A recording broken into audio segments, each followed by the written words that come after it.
Hello, everybody, and welcome to tonight's episode of Elite Encounters. I do want to, first of all, we want to send our love to our missing DM. He has been excused for his time off, but we do, much love and any support and things we can send your way. Just let us know here. But I will do the best I can to tell a compelling story with the help of your players. Free Patrick! Bring our boy home. Yeah, no, set my Patrick free, or one of these things, right? I don't know how that goes. But this evening, I have a very interesting tale that we're going to weave before you. The players have been tasked with a very unique experience. They were handed characters that they have never seen before. They were handed them Saturday, and then they were given. On Sunday evening, they were given a very short little biography about a little bit about the character, and then they were also then handed a background of a faction that they represent even later.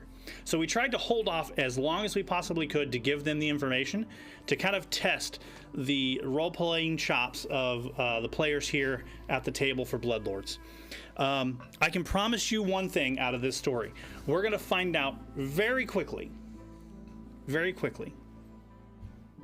that we're all going to surprise ourselves on how awesome this is going to be. I'm excited. So, I do want to set the scene. There aren't going to be a ton of dice rolls this evening, okay? I've kind of given these guys a little bit of freedom. I will do a lot of setting up some kind of narratives and some scenes, and then by and large, what happens will be based on how they interact with one another and how they interact with the scene that I set in front of them.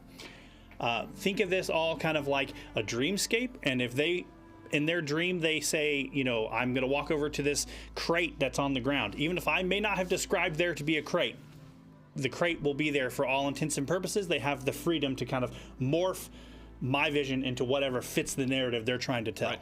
Okay? So, I know for a fact that I said that we're not going to start and we're not going to have a ton of dice rolls. But I need you to roll initiative. Oh. Okay. Shoot. All right. Nothing like lulling you into a sense of security. I almost don't know if I want to roll high. Right? You never know. I might want to roll really low.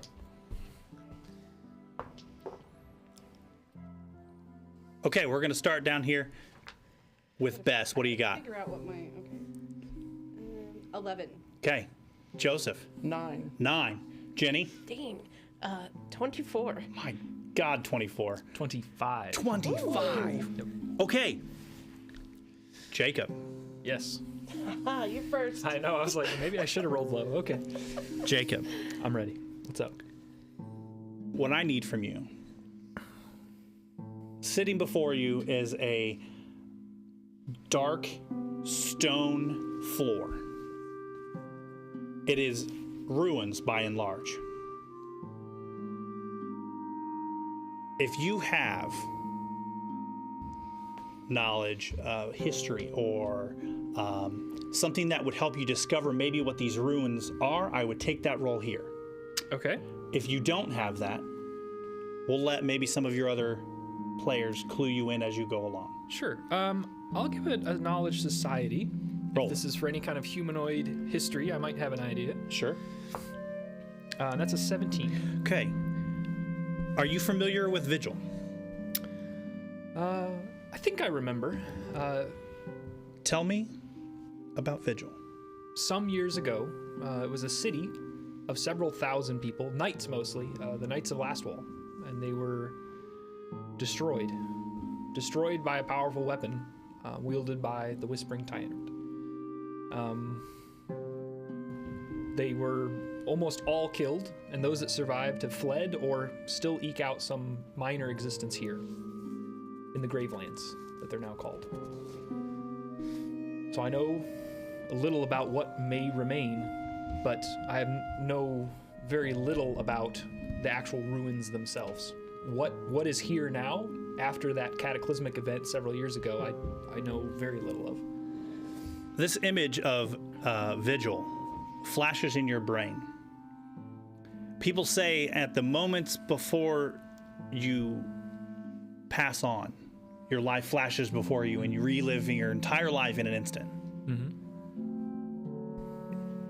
I need you to describe what your character looks like in this moment and describe how your character has met its final end. Okay. Yeah, so the persona that you see in all of these memories as they flash by is somewhat peculiar. Basically a humanoid raven. I think viewers would be familiar with the Tengu is basically what this ancestry is. With long claw-like feet, talons basically, black feathers, and that, classic, protruding beak of some kind of corvid. He wears leather armor and a rapier at his side, and actually carries a large ranged weapon on his back as well. He's quite agile and limber, and you can see that although his arms do terminate in hands, his wings are very developed. It seems almost as if he could take off if not for some of the gear that he wears. The things that flash through his mind, the memories that he sees, is growing up just many places, almost too many to name. The smell of a sea breeze and sailing to distant islands, even as a child. Being called like someone that absorbs jinx, like absorbs bad luck, and not really even knowing what that means. But being fascinated by the people that he meets when he goes, and not really even remembering the traditions and the customs that he's incorporated into his own life from all the places he's been. And then remembering a sort of duty, a sort of purpose that has driven him. And that is in crushing tyrannical regimes wherever they may rise. Causing chaos, causing revolution, causing dissent in any place where people are subjugated. And pictures of halflings being drug in shackles, or pictures of just various places that are under heavy siege, and the people there are just totally destitute. But just so many flashes of so many places, it's hard to even keep track. And what took your life ultimately? Yeah, so what took my life too soon was another job to steal intel that would be incriminating on a corrupt government, the government of Cheliax. I broke in to steal these documents to prove the corruption, and unfortunately was caught. And not only was I was not killed on sight, I was captured and tortured to try to obtain any information that they could on what they call the Firebrands, a group of revolutionaries. And I refused to give them what they wanted, so I was discarded. As this scene floods back into your mind, the rest of you, though not present, as our Firebrand member makes its way to the ruins of Vigil, you do share in all of the memories that flash before him, up to the point that his life was taken from him. Jacob, as your body finds itself laying on a ruined stone cold floor, you are awakened by a flash of red light. Ugh. And as you open your eyes, the light is almost like it's pulsing. Where am I? This warmth, these ruins. As your words venture off into what you feel like is endlessness, your eyes land on 3 other figures that are laying on the ground next to you. You don't recognize any of them. In your confusion, Yeah. you find yourself staring at this crystal that is just flashing red in your face. Almost like quickly give a flash on my wings and get to my feet and just turn, and I'm just frozen. yes, you're just trance. captured by this crystal. Yeah. Jenny,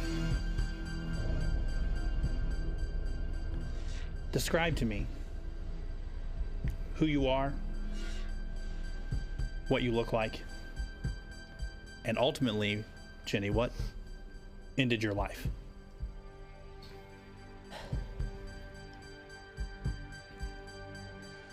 I have a breastplate and a shield with a symbol. It's a religious symbol of Iomade. I have the sigils of knighthood, anywhere there would be appropriate for a knight. Sure. Shield, Yeah. symbols, etc. I have messy brown hair, and I carry a long sword as well. What?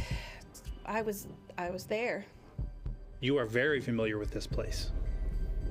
I was there when Vigil fell. You can close your eyes and you can still see the inside of the building. I know exactly where we are. I know exactly. I've been here 100 times. This is where I was born. This is where I was raised. This is where I became a knight. And what ultimately killed you?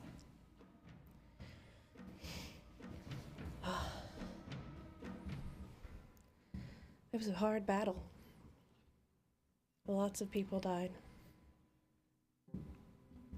I went back for one of my companions. one of my friends. That way, he wouldn't be alone when he died.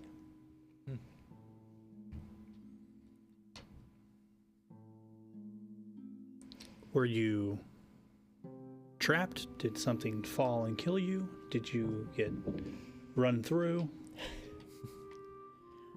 Well, we were fighting, so there was many foe. We were surrounded, but as a knight, I don't leave my comrades behind, so I went back just to see if I could help, and we were both overrun. Ginny, as you find yourself laying on this cold, to you it almost feels damp floor,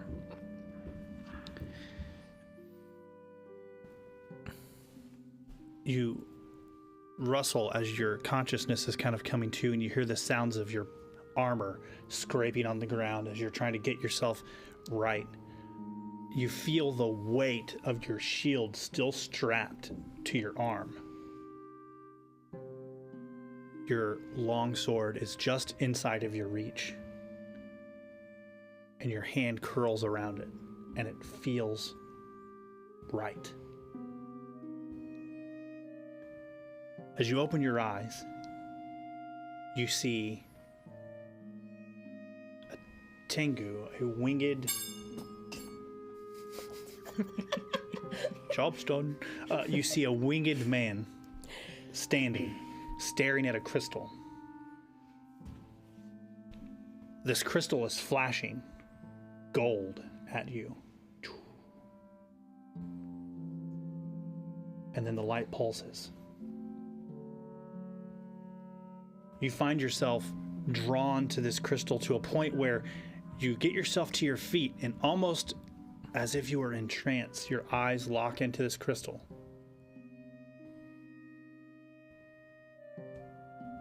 And all of your memories from childhood to death flash before you. What does it mean to be a knight? What does it mean to live a life of selflessness and self-sacrifice? What does it mean to give yourself to save another? What does it mean to not know anything other than the knighthood? And what does it mean to give your life for that thing that you very much believed in? And what did that feel like when you and all of your knights prayed that day and no one answered?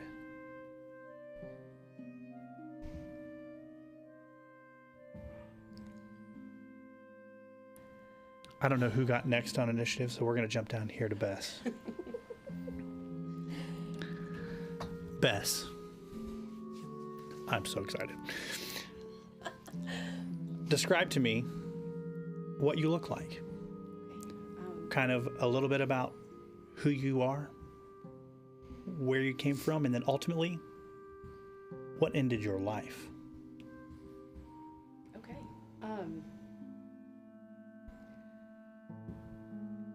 I am a tall female humanoid figure dressed in deep purples and dark reds. It's quilted armor, but it's fashioned very ornately with a cape down the back and a very almost regal appearance. But on my face, I'm wearing a ragged cloth mask, and it is designed to represent the symbol, the gagged skull. And so you cannot see my face, and my hair that is visible is graying, was once dark, but graying. And so you can sense, while you can't see all of her face, you can sense a sort of almost feebleness in her being, which is this juxtaposition to kind of the way that she's dressed. And on her back, she has a sickle, And across her front, she wears a strap of leather that holds a number of brightly colored bottles. Like a bandolier. Yeah, down her front.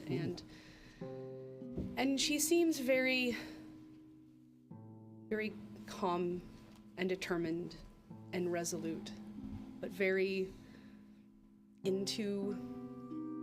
focused in on her own self. Sure. And as you, much like everyone else, you replay your entire life from beginning to end, and everyone else kind of shares in this moment, much like you got to experience the knight and the Tengu freedom fighter, and you find yourself your whole life just like you've stretched a rubber band and then let it go, and it just, and all these memories just flood you. Give me some snippets of just things that may stand out in your life.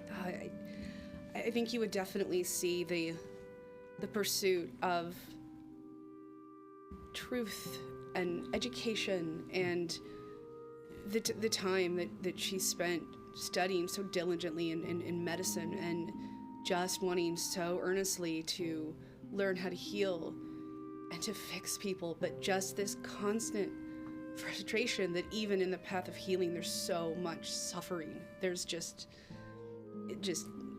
screams just haunt her, and just that constant questioning of why I'm just prolonging the suffering. Like, why am I dedicating to this? And just that, and I think that was the biggest turning point in her life, was all of that coming to that moment of realizing she couldn't follow that path anymore, and knowing that there had to be a better way, a better peace and calm that existed for not just her, but for everyone. And what ultimately took your life? Ultimately, I'll just say that it was of my own choosing. I finally understood what it meant to be free and to be alive and to no pain and no suffering. And this is the path to get me to where I want in life. And I have no fear and no regrets over that decision.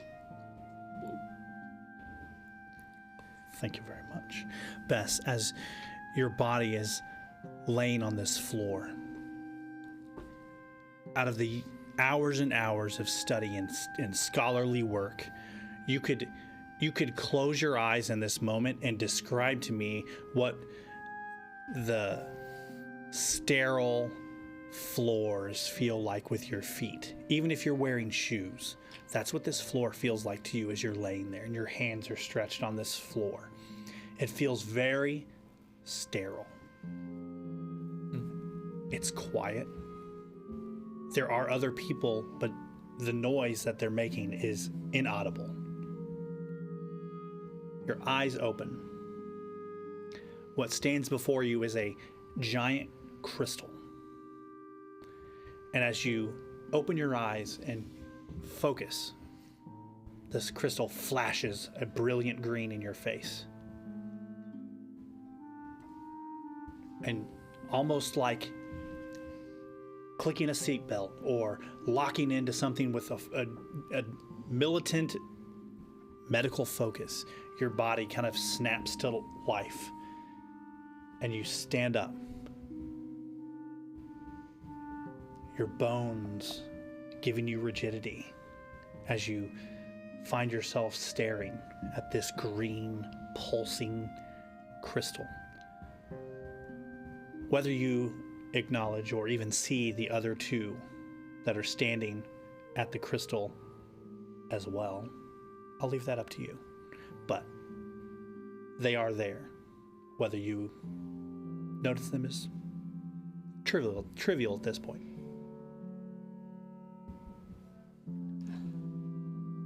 Joseph,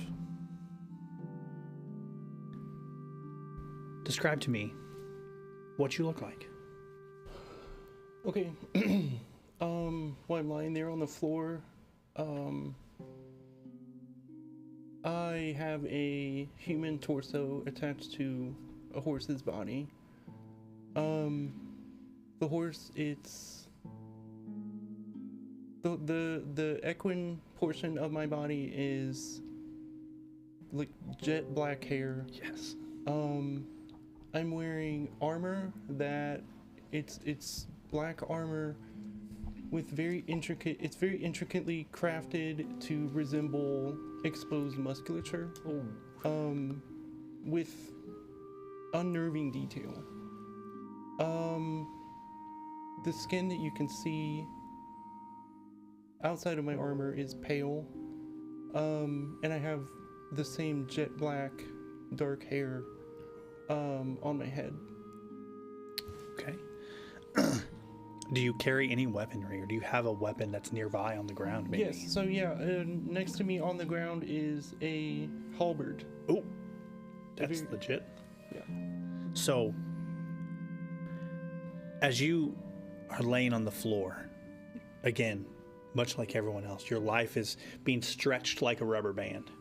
And then someone plucks the middle of the rubber band and the vibration shakes. What are those memories that come to the surface that you could quickly share with everyone else of what it's like to be who you are? What is a moment that you can look back on and say, that was definitely me? So memories that flash from my life are the sense of emotion being replaced by logic and reasoning, an intense training of the mind and the body,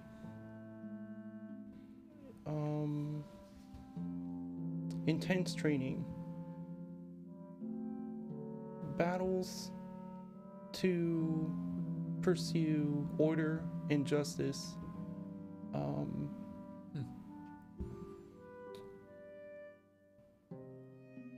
Yeah. Okay. That's fine. Yeah. So as you guys are laying there, and you've all seen each other laying on the ground, and it's almost like it's not until this person is fully describing who they are and kind of where they've come from that you even realize that, one, it's a centaur laying on the ground. It would just look kind of like another thing laying on the ground. But as you get yourself, I don't know, do you sit up? I don't know, how does that work? Like, do you just kind of right yourself? Yeah. So as you right yourself up onto the floor, you very sturdily feel, and you're used to very hard stone floors and things that are very rigid and clean and crisp and always where they belong. You kind of clop your feet, and it makes a almost intransical sound that you're used to. Maybe soldiers marching, or maybe, guards walking in step, clip, clop, right? As you reach down and pick this halberd up and secure it to your side, the crystal that's in front of you flashes a brilliant blue. And though you may not catch it immediately, your eyes are kind of forced to this light. And as all of your eyes fixate on this crystal, you don't see each other's light. You see the light that flashed at you. So Bess wouldn't see a blue light. Bess sees the green light. A voice speaks. There was a time when the gods of Galarian spoke clearly. Their words were written in flame and faith, their laws etched into the stone and souls alike. But this place, Vigil, has burned. Lastwall lies in ruin. The tyrant walks again. and the divine voices that once guided the world have gone silent. Now, only mortals remain, and their convictions burn brighter for it. In the center where vigil once stood, this light endures. Not holy, not infernal, but something older. A flame without a master. A whisper in 4 tongues. It says, law, freedom, faith, and death. Calling the last believers of each to stand before it.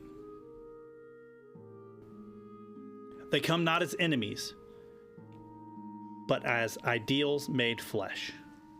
The blade of order, the spark of rebellion, the hand of devotion, and the stillness of mercy.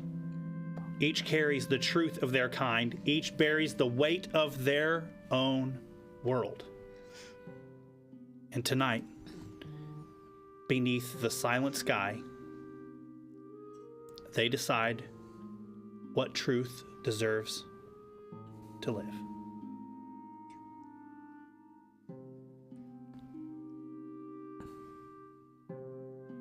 And as the crystal finishes speaking, the light flashes, each to your own color.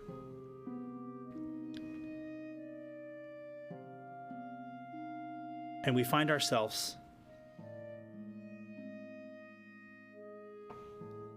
standing in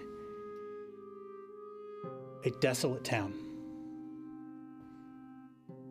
You see a figure, hooded. This figure is stalking mercilessly through an alleyway.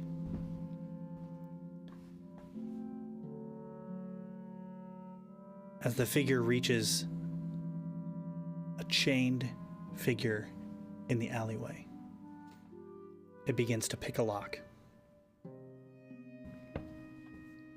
The lock flies open. The eyes of this shackled individual pop open as if they were sleeping and had reached the idea that they were going to give up on life. The shackles fall away and clank against the ground.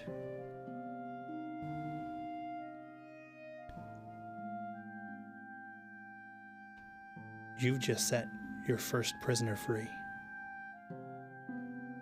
What did you tell him?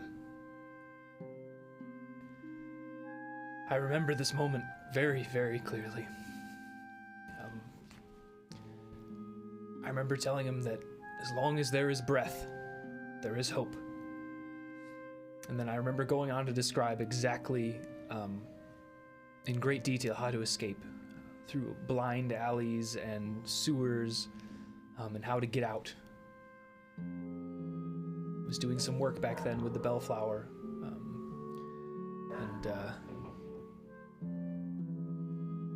they have systems set up to get people out. And I was young, and I wanted to make a difference. And I just remember jumping in head first into something I didn't even know much about, but I made a difference. And I freed many. And was almost killed more times than I can count. This image that you vividly can recall stands before you as a pinnacle of the moment that you decided that this idea of freedom is something that you would worth to stand and fight against. As you pick this lock and the locks fall to the ground, you hear explosions across the city as the governor's mansion ignites and infernal banners are lit in flames as a revolution starts in this city.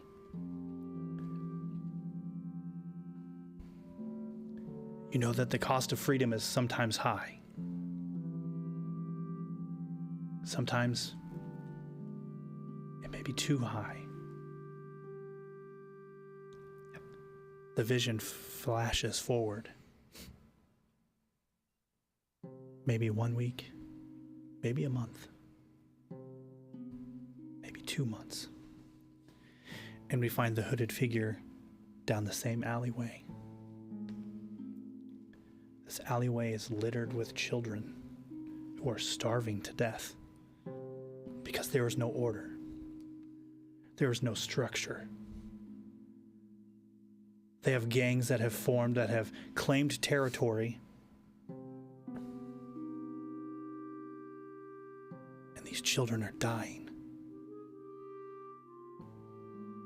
And the little boy catches your glimpse. You know for a fact that this isn't the future that you saw.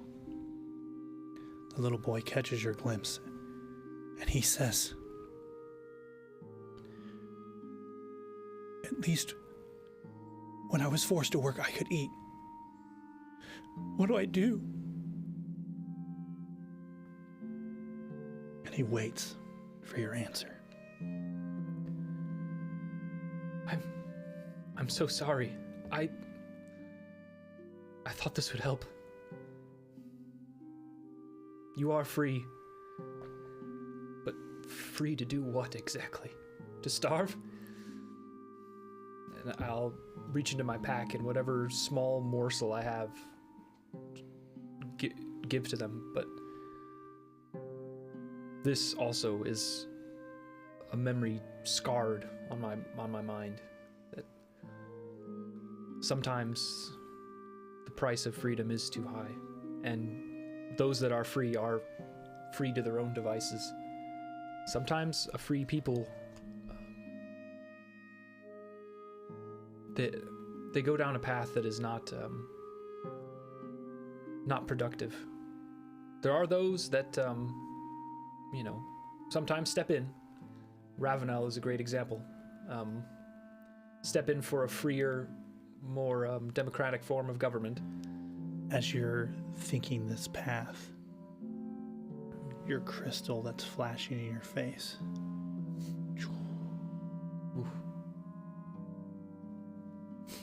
flashes one pulse of brilliant, bright blue light in your face. As you're explaining how, you can pick back up with your explanation if you like. Yeah. I know that this has worked, and I know that it can work in places like Ravenel. Unfortunately, it didn't work in places like Galt. And as you mentioned, many starved, and the lack of order, like you said, fell to vigilante and gang justice, and it devolved. But there is a way. There is a way to find some order with those with good in their hearts, to lead with the people they lead in mind. Lead from the bottom up.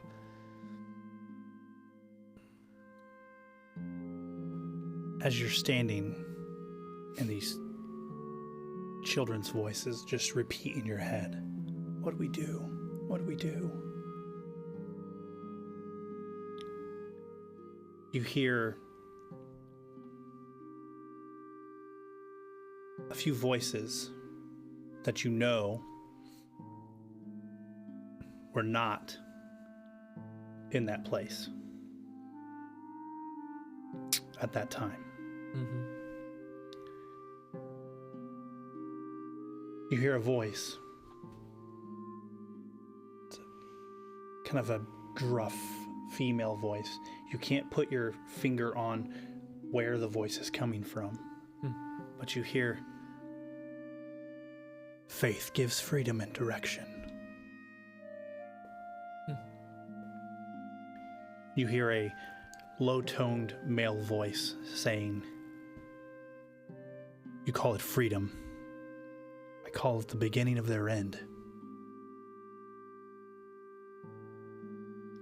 And you hear a very frail voice say, "Revolutions always end the same. The dead are free everything. And your eyes open. And you're staring at this crystal that's flashing red in your face.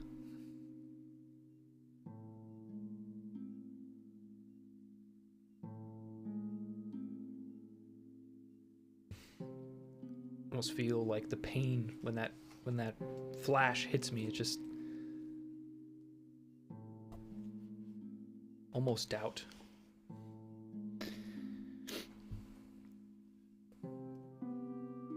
We're going to pause with you, Jacob. Jenny.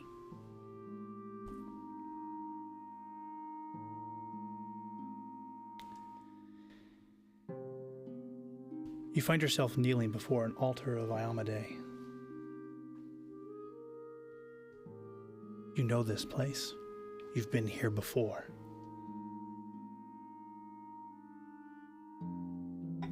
Your devotion is that you could probably put your feet and your knee in the same place that you have every day since you started to pray. Every day, every time. This day is different. You kneel in the same place, yes. But the ground shakes underneath of you.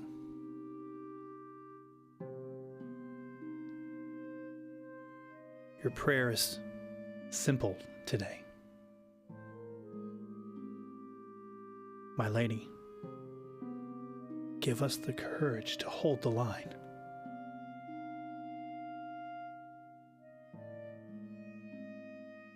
Today, you hear nothing in return.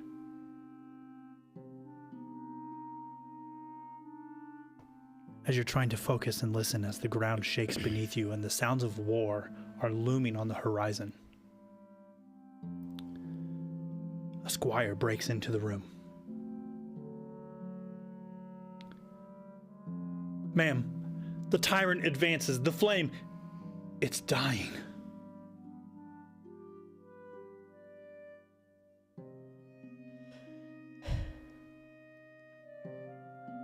Stand strong. Hold your head up. Our prayers will be answered. All we can do is hold our own until we make our own decisions. You wrap your hand around your long sword.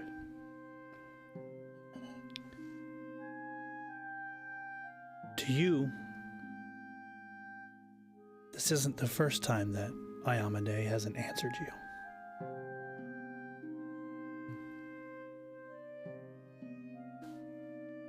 But today, she answers no one.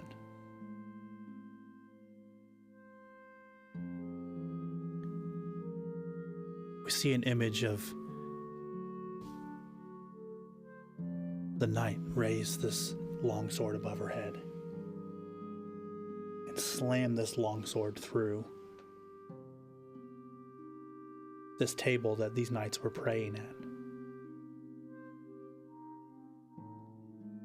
Light begins to erupt from the blade. You are all too familiar with divine power and what that looks like and the radiance that comes from that. Mm-hmm. This is conviction, not divine power. Today, you choose to stand and fight.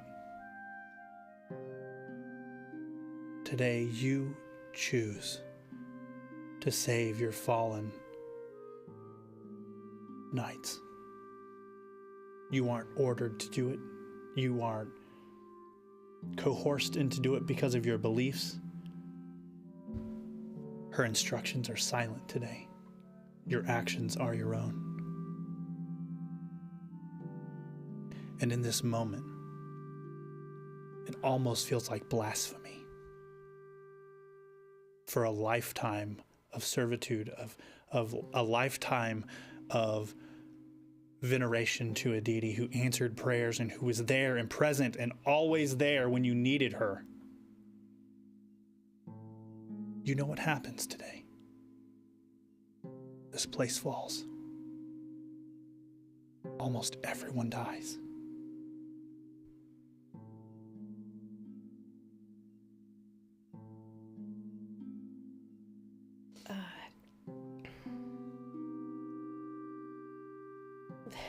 How is that faith, good night, you hear in your head? A lifetime of veneration. And in the moment you needed her the most, she's silent.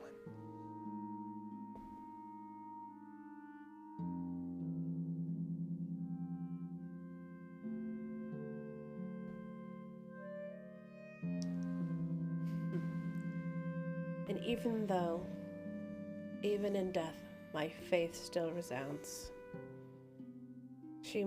This may be a test of my faith to her and a test that I shall pass. As you speak quietly of your demise and the test to your faith,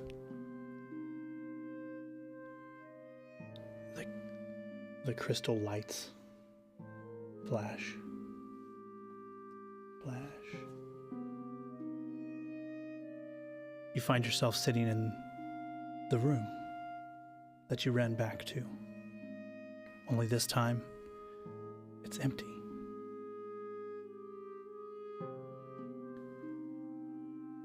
And in that room, as you find yourself standing, willing to take on any that challenge you, the spirits of the knights who have fallen in this place begin to phase through the wall and fill this room.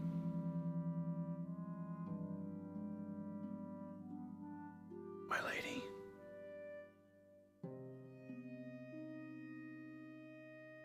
you can set us free.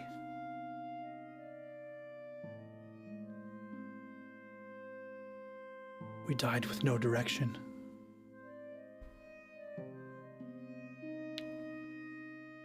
Our focus was lost.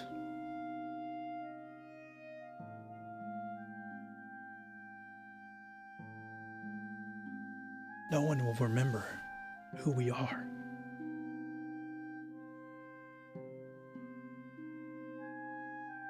Everyone will remember the Knights of Last Wall. Have faith. Someone will carry our banner.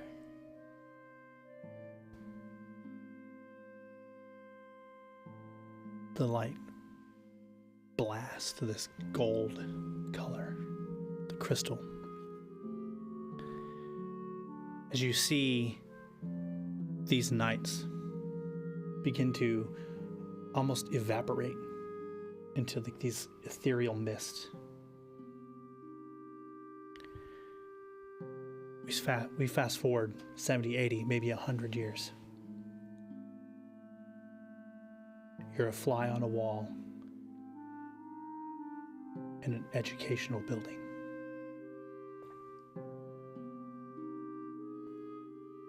And they're teaching, not of these knights, not of vigil, not of the things that came. You get this eerie, sinking sense that they may be right. Only in victory do you get to write history. And your eyes open. And this sense of of loss just washes over you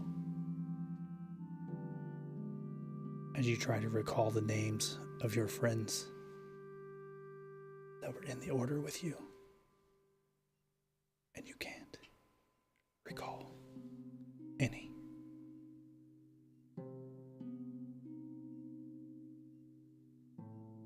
Bess.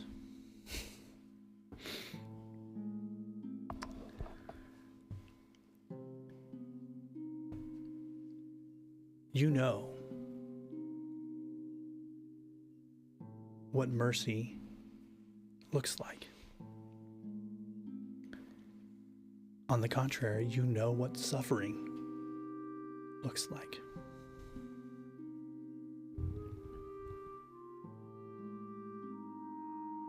You find yourself on a war-torn battlefield with pop-up hospital tents, with soldiers errantly just pushing headlong into battle at the command of someone who sits in a horse or sits in a castle far away and says, "I want that thing, go get it." Today has been tragic. The loss of life has been terrible. The doctors in these tents are covered in blood. It's at the point that the doctors have other people assessing whether there's a possibility to save people or they're too far gone. You remember this day.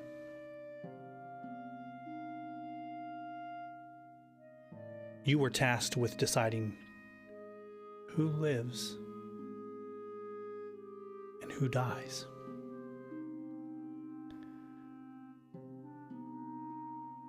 The doctor who was residing over this tent, very calculating, down to the wire, he could tell you for sure if he could fix someone or he could not.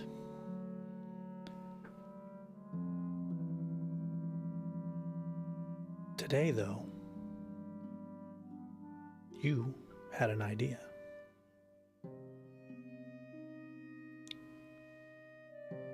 What if you just go behind him? And what if you just fix everybody? Because, I mean, are these people really going to live anyway? Some are missing legs. Some have wounds that are catastrophic to their existence. You know very well that this doctor gets the fame of saving all of these people. But today was the day that you were going to change that. You walked up to a bed, to a soldier. His arms and armament were stripped away and given to another soldier to run out onto the field for what felt like no reason at all. The healing magic in this area has run dry. They're literally just stitching people closed with remedies of poultices and natural herbs being smeared on wounds. It smells atrocious. You find a young warrior girl laying on a cot, missing her left arm from the elbow down. They have a tourniquet tied to keep her from bleeding out. The doctor had cauterized the end of her arm. As she lays there, just whimpering, almost in and out of consciousness in the pain, you come up and you grab her hand. in that moment when you touched her, Bess, the whimpering stops.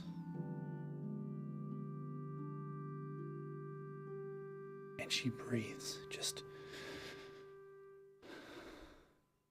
maybe she knows you're there. Maybe it's the fact that anyone is there. You're not sure. But she was the first. What did you tell her, Bess? I told her that her greatest moments still lie ahead of her. But it's not about to end. It's about to begin. And I promised her a life that she couldn't have possibly had before. I'll never forget that moment. A smile crosses her face. For what you are probably sure for the first time in many weeks. We fast forward about 3 weeks. The war has moved to another place. This field has become home to hundreds and hundreds of undead that were raised from these soldiers, given new purpose, giving new life.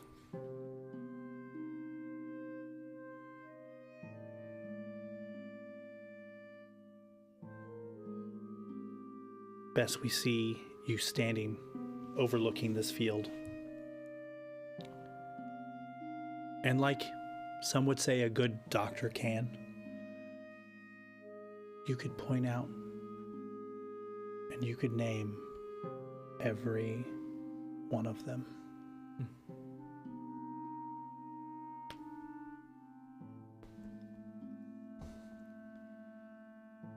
As the crystal focuses on this field that is just overrun with these undead. Now, these aren't smashing into towns. These aren't undead that are unruly or unchecked or causing havoc. They were just given a new purpose, right? Absolutely. Something they could never have attained in life.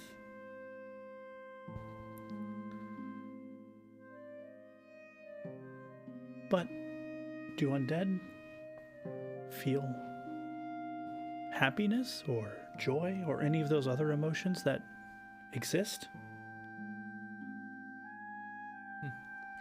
They also do not feel pain, because emotions are not, especially in this world, they're what they were fated to do, the lives that they were destined to live, were not going to be filled with positive emotions. That is not what any of these people were destined for. They were pawns of people and power and just confined to their prison of war and without, once they're injured, they don't even serve that purpose. And the world was going to discard them anyway. And would you say you were trying to set them free? Absolutely. This is...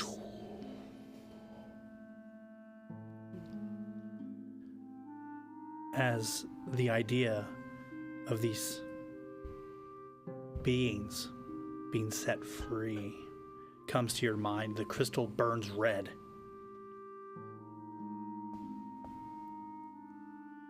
And you find yourself standing, looking through the eyes of an undead, standing in a home that used to be his. The purpose of the home completely lost. The idea of his family or his children, or even what friends, or maybe even that religious building down the road. The idea of these identities of things that meant so much to these people just wiped away. And you just see this undead walk up to this mirror and look in the mirror. His face kind of all unmorphed as he just turns his head and then slams the mirror onto the ground. And your eyes open. And your crystal is flashing before you in that sickly, eerie green.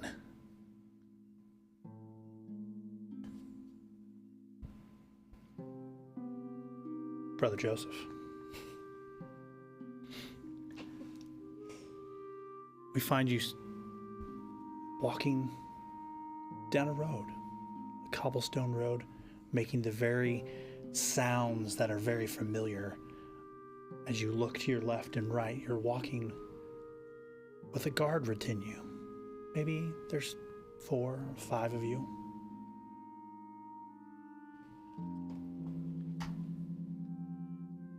And you hear a blast of a horn in the distance. You know that blast of that horn means they've caught the traitor. Your guard retinue picks its pace up. You're walking down this cobblestone road. You find your way into the center square of this town.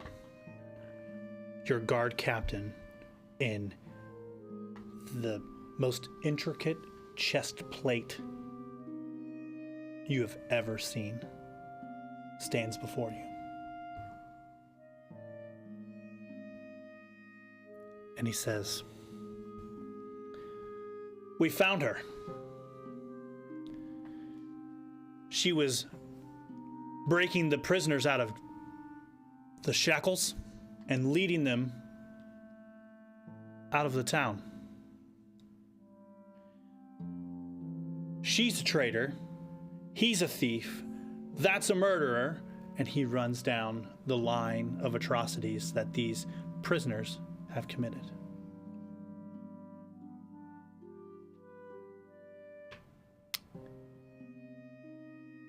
He says, and he looks at you. "What say you?"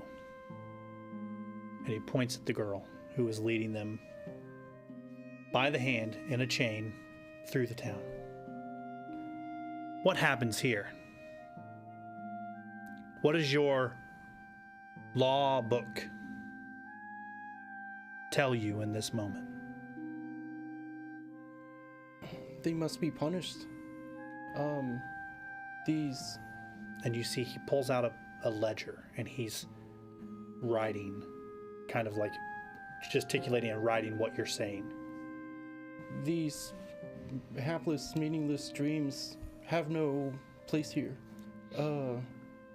A society without order, without law, is chaos. And order, justice is mercy. The woman falls to her knees and says, "Look, you can do whatever you want for me. Just let the children live." And she points at the end of the chain. There's some children that are in the end of this chain. And the guard captain walks his way down and he says, "These children?" And he says, "This one is a thief." And he says, "And this one," and he points, and this little girl is sitting there, probably maybe 12. And he says, "And this one, last night alone, started a fire that killed 60 guards in the garrison just out of town." And the woman says, "But they're just children. They're just children. You have to show mercy." And he comes back and he looks at you and he says, "And what say you?" So, with this just sort of commanding voice, like he'll pause for a second and kind of clop, like forward. Yep. And say, order is mercy. Justice does not discriminate. As the words leave your mouth, we flash forward maybe 20 minutes. This guard captain has the entire line drawn up, and they're one after another, hanging all of them, just like a chain. And he comes down, and he reaches over, and he holds his hand out, and he looks at your law code book that's on your hip. Give it here. And he takes the book, flips it open, and he sticks this brand on the inside of the book. And he hands it back to you. And he says, now, we'll go get you a mage to summon that demon that you can fight to get your armor. This way. And the vision vanishes to gray. As the crystal flashes before you, a brilliant blue.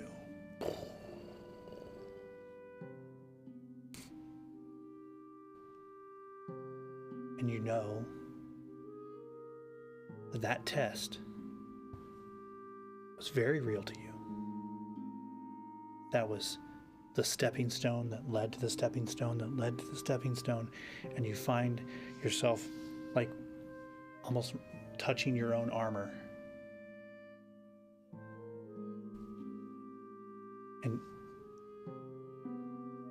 But did we have to kill the kids? Couldn't we have taught them the way? They're still impressionable. Surely you could have taught them. You were taught as a kid, right? Why did we have to deny them the opportunity to change? You never know what they could have become.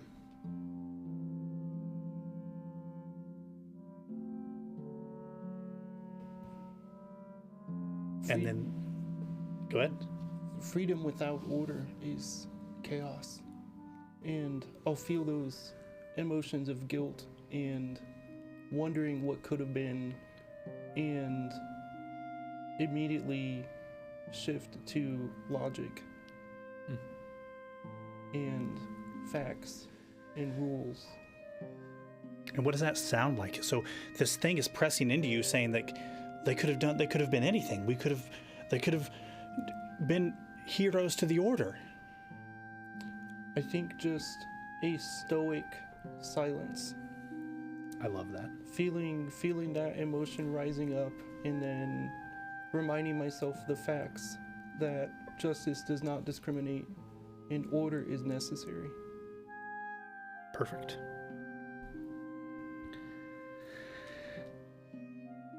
As you guys find yourself standing, this crystal is flashing now. Some of you have seen different colors than what you have originally seen. Some of you have seen the same colors.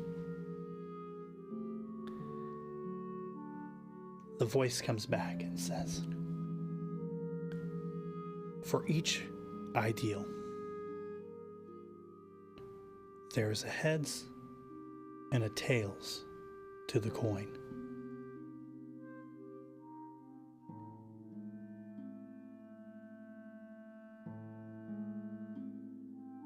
When you see a coin on the street, do you stop and pick it up? Or do you walk on by?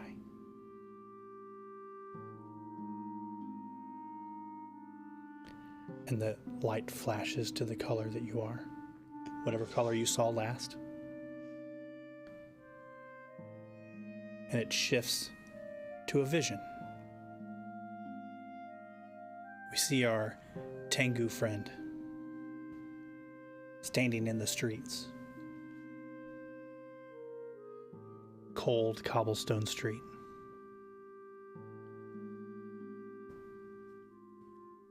And you hear a blast of a horn. And you know what that horn means. They found the traitor. You look. Only this time you're alone. You walk forward. You find a guard captain standing with a girl knelt down in the street. And he says, "We found the traitor. She was trying to break them all out of prison. He's a thief. He's a murderer," and goes down the line. Identical. And he says, "What say you?" And he crosses his arms and looks at you. I think kind of like being caught off guard that the attention is directed towards me, like trying to maybe keep a low profile, watching this take place, and snap up and look and respond and say, well, I think depending on their crime, shouldn't some mercy be shown? He says, "Justice is mercy. Order is mercy." No, some of these people have bright futures. Please, let them live. Let them choose their own way. He kind of walks forward and he says, "You tell me this day," and he looks across and he says, "Which one has a bright future?" The story is yet untold. They should be free to choose. And if they have bright futures or otherwise, they should be allowed to do so. You mustn't... They may have stolen from you, but you cannot steal back from them. What say to the murderer? And he looks down the road, down the line there. What say to the young girl at the end that killed 60 of our soldiers, but yesterday?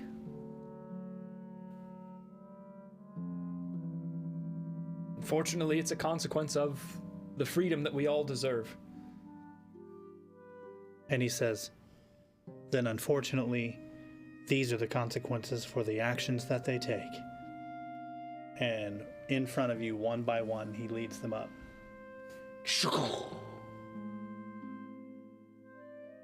He gets to the girl at the end, and he says, "Is this the one that has the bright future?" He goes, "I'll make you a deal. If you tell me unerrantly and with all conviction that she has a bright future, I'll let her live." You know I can't do that. You know I can't say what will happen. I'm no soothsayer. I have no idea. So you would rest the future on chance? Of course. And That's hope. That's reckless. And people will die. And he goes, "Shakung," and the girl falls.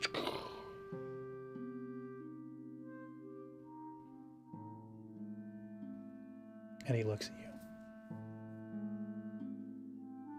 Trying desperately to keep my composure. Slowly slide my hand up to my rapier on my belt and think, no, now is not the time. He sees you and he says, "Won't even fight for what you believe in." And you...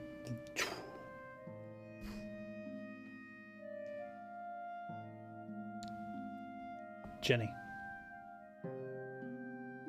you find yourself in a massive battlefield. There's a great war at hand. And there's makeshift hospital tents that are popping up all over the horizon. Today you've been tasked by the doctor to decide who gets to him for treatment and ultimately lives and who does not.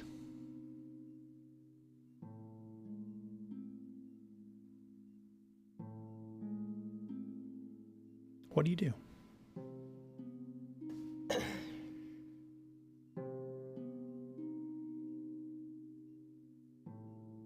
The doctor will get the worst case scenarios, the ones that he can take care of. But I'm trained in medicine as well. There's no reason that they can't all receive medical help. Some of the lessers I could probably handle myself.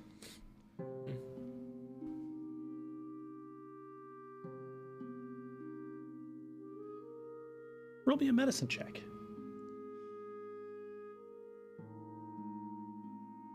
Well, that didn't turn out so good. What you got? I have a 12. Okay. Your mind is flooded with this idea, like, absolutely, like, he can take care of these guys and I can start helping with this. And we can make sure that everybody gets treatment. And as you break into this idea that you're going to start stitching these things up, 5 minutes turns into 20 minutes, turns into an hour, turns into maybe 2 hours working on the same person, while people around you are dying. You can't get to all of them.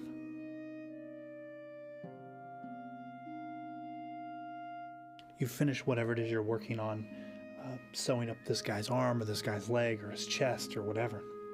He is eternally grateful to you.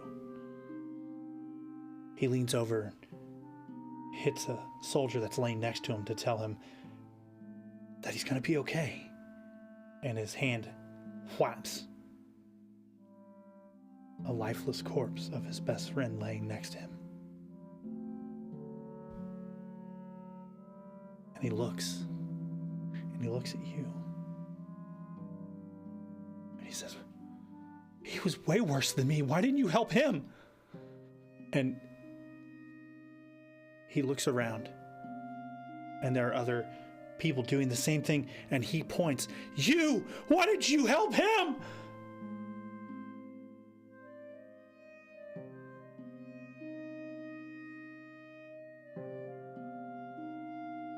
The doctor comes around, pulls the white sheet up over all these people who have passed, and he looks at you. And sternly but clearly he says, "You had a job to do today, and it was to sort them for me, so we could save as many as we could.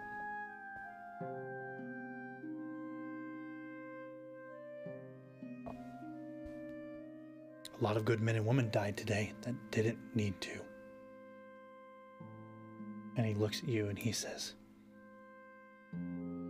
"You don't get to play God and decide who lives and who dies."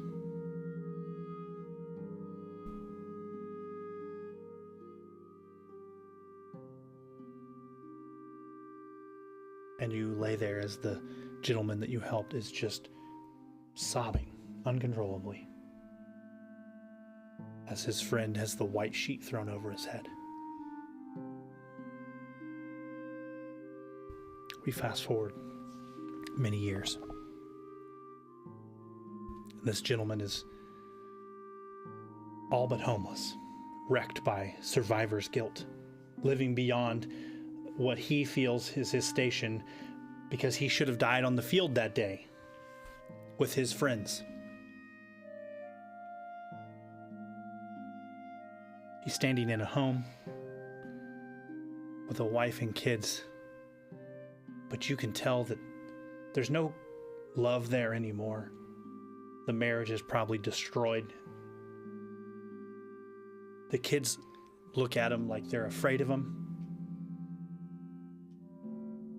And this guy walks up and looks at himself in the mirror.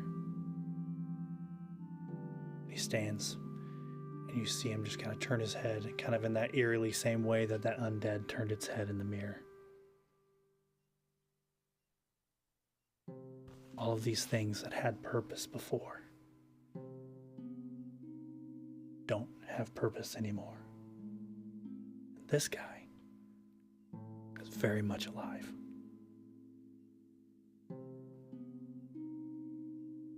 So I say to you, Knight of Last Wall, you crusade to end the presence of the undead. There are many a living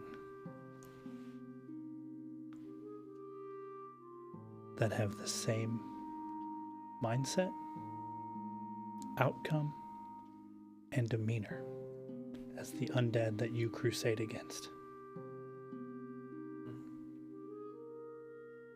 And on the same side of that token, there are many undead that are more loyal,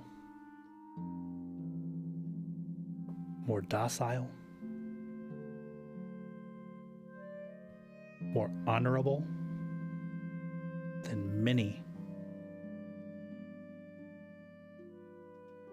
of the humanoids you fought to defend.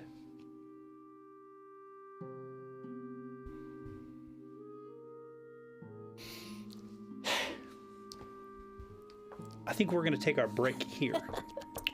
Okay. And we're going to let you guys kind of decompress, and we're going to come back, and we're going to keep trucking. I hope you guys are having a good time. I haven't looked at chat. I haven't done any of that kind of stuff. I'll sit here. You guys can go gather yourself and do whatever you're going to do. I'll pull chat up and see what's going on. I just want to say, I felt really bad about killing all those kids. I wouldn't do that. 100%. That is not something Joseph would do. 100%. So just separation between player and character. I appreciate that you leaned into the character, because that's 100% what the character would have done. Right? So, man, yeah, so I'm just now getting into chat for like the first time over the evening. So, Laura, I know you're in there. I'm sure there's been lots of shotgun burns the whole time. But if I hope you guys are enjoying what we're doing. Like if you guys want to go take your break, you're more than welcome. I think, litmus test here. Like, how are we feeling? How's everybody feeling? Right? Are we still okay? Yeah. Okay. You're not gonna physically kill us. Just gonna destroy our morale and our souls. Emotionally, it's a little. I don't know if it's just like chilly in the basement or if it's the material, but I'm just. Dude, I'm sweating. I'm literally like. This is definitely kind of depressing. It is, and it's definitely something that. It's well told. It's. So when I put everything together, and I had some help putting stuff together and getting the idea wrapped around what we were doing, right? I knew that it was going to be something that this isn't something you're going to make a campaign out of, right? This isn't something that you're going to drag out more than like the one flashy session, and then you have maybe the end of it at another one. But it's an opportunity that you can just be like, you know what? I'm probably never ever going to play a night of a Hell Knight, Sure. right? Or I may never play. Anyone of the Whispering Way, right? Those things that you look at the rich history and lore of Golarion and Pathfinder, and you're like, man, these things are so cool. Yep. But I'm never going to probably play one of those things. And I thought to myself, man, what a better way than just to be like, hey, we'll just dedicate like 3 hours where we can just in a safe space, come in here and just have a dialogue about these ideals that shape huge factions in Golarion. Yeah, right? I think what we're seeing is pretty much every ideology that's at the table tonight, like, has a compromise or has a flaw, right? Yeah. Like, Like we're seeing that, like, although, yeah, if you're devoted to, law at the utmost, at the, forsaking all other things, like, yes, people get treated too cruelly, or people get, their lives get cut short unnecessarily, at least unnecessarily in some people's perspectives. Sure, yeah. And at the same time, the freedom fighter is like, everyone should be free and free to choose, but that also means they're free to starve or free to die because of, what the outcomes of a revolution that didn't have a long-term plan for a government replacement, right? Yeah. Well, and it's interesting because I was really, like, I wasn't sure where you were going to go when we were talking, and it, when you said, like, these people may have, this person may be brilliant or may have a bright future ahead of them, and it's like, as a freedom fighter, that's those uncertainties, those intangibles are a lot of what gives you your credence to what you stand for. It's like, man, I'm hoping that one day you're going to roll the hard 6 and wake up and be like, oh, I can be brilliant. Yep. And the fact that we didn't kill you, 20 years ago rewards that choice. Yeah, I think any kind of freedom fighter has to have, like, that fundamental, like, hope in humanity right? To be good, right? And I think that depending on, some of these ideologies, like, your worldview of the people that live in it are very different, right? Like, some people at the table may view people as, innately evil, right? Or innately good, or like, requires, rules and guidelines to succeed, and some may, like, find that, to succeed, people must be free to choose, right? And it's interesting. It's going to be a lot of fun to continue to explore, kind of, the chinks in each other's armor, and then being able to, like, kind of interplay that and be like, hey, I'm going to challenge you on that, and then somebody else might be able to challenge me. I think the factions we selected have a lot of really cool interplay in terms of all being able to kind of provide some input to each other. And I think just like in the real world, the more differences and the more disagreements you have with people, the more you get to refine and hone your own worldview or whatever that may be, right? Right. And we're kind of getting to do that in real time. Well, and the fun part about this is when I put it together, what I really hoped, and we're getting to some of this stuff where it's like, a lot of this is, I'll take, for example, this idea of ripping your freedom fighter and shoving it into the vision that came out of the Hell Knight, right? Yeah. So you're literally just, the only piece that's different is the idea that's in your brain. And how easy is it, right? So how easy is it to say, oh, we're here to judge these people on these things, right? And then you tell me, what happens. But the hard conversation always comes with, well, on the same token, there's also, little Sarah who lives in this house over here, who has done absolutely nothing wrong in her life, and she is who I fight for to be free. Right? And it's like, sometimes we forget that the narrative isn't always the subjects put in front of us. Sure. Right? So, like in Jenny's case, the narrative quickly changed from her helping this person to the survivor's guild, the what that looks like. And it, for her, it could have been like, oh, well, also in this moment, I could have helped, 6 or 7 more people if you yourself haven't spent this time yelling at me because I haven't saved your friend, or whatever. Like, it turns into this, like, who are we actually talking to versus who are you talking to? Yeah, I think that, like, when you follow one of these, like, these very strong ideologies, I think that you definitely, you have to kind of hold to them regardless of the thing that you're facing. Yep. Which, like you said, may have negative outcomes. Like, you sticking to, I have to help. It could be like, well, you're not helping, in one way that may have been better. Right. But that's, what you're called to do. Of course. Right. And in the same way, like, I have to stand up for these criminals to be free, because, like you said, when, little Sarah or whoever, when they need to be freed, they will know that I'm the one that will come and defend them. Right. Because, although, like, not everyone that is set free is going to be a remarkable, upstanding citizen, But the ideal go- is universal, right? right? Yeah, I go commit a jailbreak in Cheliax. There are going to be some bad dudes that come out of that jail, but there are going to be also some people that I really wanted to get out. Right. And that's kind of the game you play. As a freedom fighter, that's the game you play, right? Well, I mean, it's the game you play when you deal with like Faith with Ginny's character, right? Yep. Like, when you think through the lore and you listen and you go back to like that time in Galarian where Last Wall is standing there and Vigil has fallen, all that's true. Like Iomedae does not answer them. Like they have that silence where she doesn't answer them and they wage into war on their own. Yeah, against a weapon of the likes they've never seen before. Right. And so it's like some will look at that and be like, that's faith, and some will look at that and be like, you're dumb. Yeah, that's folly. Right. Yeah, Absolutely. you're dumb. Like all these other days your God has answered you, or you have felt her presence and she has been there, and when she doesn't answer you decide we're still going. Yeah, I think it's perfectly reasonable to believe that there are several people that survived the Last Wall event. Sure. And totally abandoned the cause. 100%. And just, that was like, this is no one that I want to devote myself to if they won't come and save us. You know what I mean? Yes. It was like 7,000 people. Oh yeah, it was huge. Totally obliterated, right? Having just listened to some lore on it, I can tell you that some did, and some are still fighting the cause. Sure. Right. You're going to end up with those, right? The ones that will just until the end. There's Like several that's different me to the end.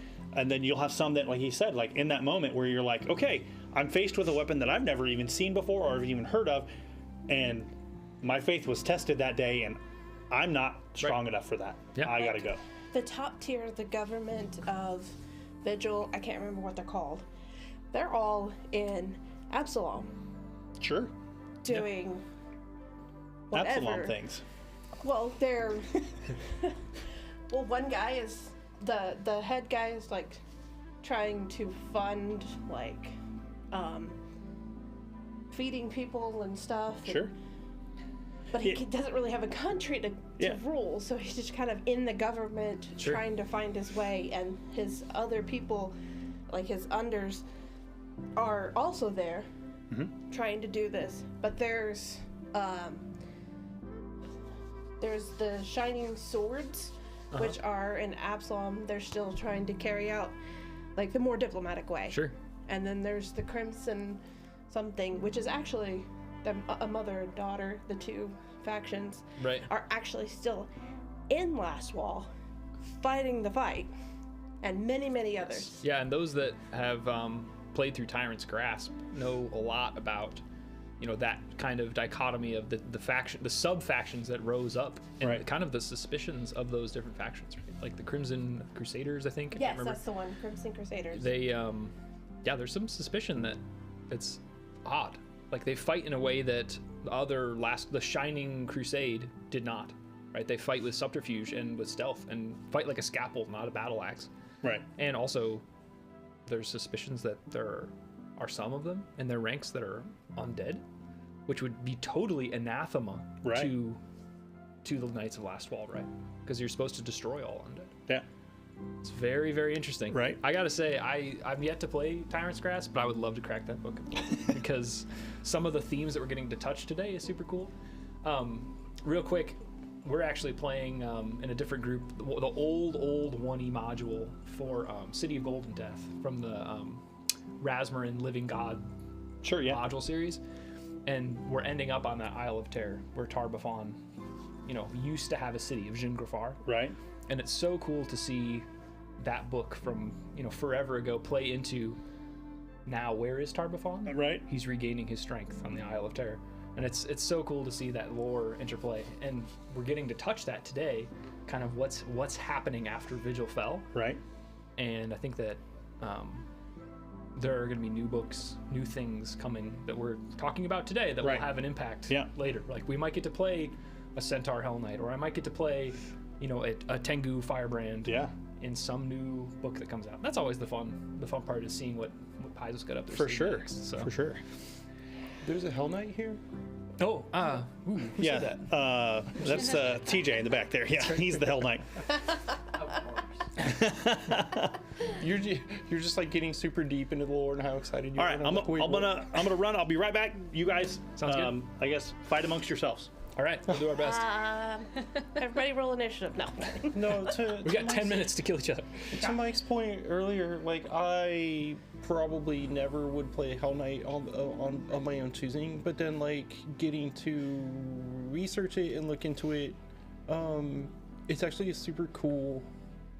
It's a super cool character. Like I didn't, and just for the viewers, I had no idea I was gonna get this character. I got it Saturday night, and then I've learned about it since then. But yeah, it's cool to explore something that I probably wouldn't pick myself. Yeah, I think Mike pretty much just rolled a d4, and we each got a character of his choosing, which is like, hey, I love it, because I was totally not expecting to play a character like this. I've never played a Tengu before, that's for sure. But yeah, again, the lore is so fascinating that, you know, some are considered nested and some are considered migratory or migrating, you know, and like that kind of classic, like all of the art with like the Tengu Birds. with like the bandana and like hanging onto like the masthead of like a big ship like in the sea, like a classic like pirate. I'm like, oh, that's so cool. Like that they call that migrating, that they're just like exploring the world, you know. It's so cool. That's cool. So yeah, each of these characters, like I've really had fun kind of discovering them, and it's kind of cracked into a part of the lore I wasn't familiar with. Like I didn't know a lot about the Firebrands or the Silver Ravens or the Salt Breakers, but I've learned a lot, and it's been fun to see that, and I guess get to start kind of revealing that too to everybody as we play. Sure. I was given this character sheet, and I thought it was funny that I, as a centaur, have a bedroll in my inventory. And then I was thinking, well, how do centaurs sleep? So then I go down a little rabbit hole on Google of like centaurs. But then how do horses sleep? So horses sleep standing up. Do centaurs sleep standing up? And like, what sleeping positions would that look like? And wait, can they do stairs? So next thing you know, he's like, how does a centaur sleep in space? What about ladders? Yeah. Oh, dude, What about right? ladders? Massive upper body strength. I mean, Oh my gosh. No wonder they can fight so well. with the centaur's center of gravity, it makes things way more complicated. Oh yeah. But it's similar, like we were talking, it's similar to like ghosts, right? Where it's like there's a lot of things that don't quite make sense, but like Paizo makes it make sense in the rules. Like centaurs can still climb ladders. Ghosts can still climb ladders because, you know. So How can centaurs climb ladders? you know, It's great got, question. it's just got his butt hanging off the end, and he's just, like everybody else. Yeah, the front legs and the hands, and then the whole back half just dangles. 100% upper body strength. That's what I said. I mean, he's got some. I don't know. First of all, I just want to go on record. I think playing a Centaur Hell Knight would be Oh, sick. sick as crap. Like, it'd be awesome. In the campaign appropriate. Oh yeah. But dude, when the idea came, and I was like, oh, that's so good. Yeah. Like, Yeah. Also, I want to say too that the character sheet I got it's like so well crafted. A Centaur Hell Knight, it just, I don't know. And with the ancestry background class, it all just meshes so well together. I think, oh yeah. I think I wanted them to all to be believable, you know? For Like, sure. I think that it's, you know, sometimes it's fun to just like hit a randomizer and like see what Yeah. you get. But like I want it to make sense for the kind of themes and characters, you know what I mean? And there are well-known Hell Knights, like the Order of the Nail. I think one of the main leaders is a centaur, because the Order of the Nail is specifically for like crushing savagery in wild places, which makes sense for a more Fey-oriented ancestry. Right. All right. Interesting. Are we ready? Oh, I'm so ready. I suppose.